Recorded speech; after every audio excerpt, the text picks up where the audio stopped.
Today is the launch of the in-person piece of our new Teach for America training. Teach for America has been training new teachers for over 30 years. This is the first year where we launched a hybrid training where they spent the last few weeks doing some virtual training components, learning the basics, preparing for a classroom.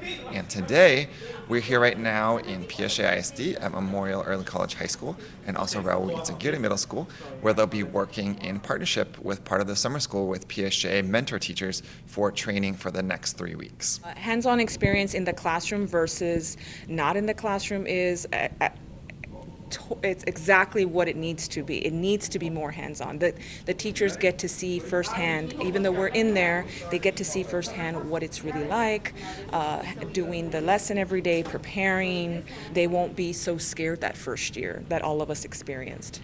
So we have about 15 to 18 veteran teachers who are working with our 25 new teachers. So some of them are in pairs and some are one-to-one.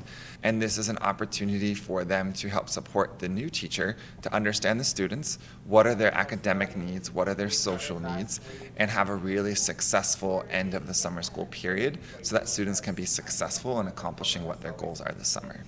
I remember that teacher who wasn't my mentor and who took the time and pulled me aside and helped me when they saw that I was struggling.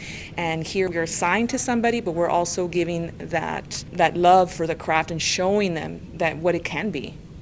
I feel nervous, but I felt happy. I felt that it was like meant to be for me because I changed regions. So just coming back to the valley and being able to partner up and learn from the teachers that were once like around me, I don't know. It feels great. It's a motivation. My best advice is to be patient.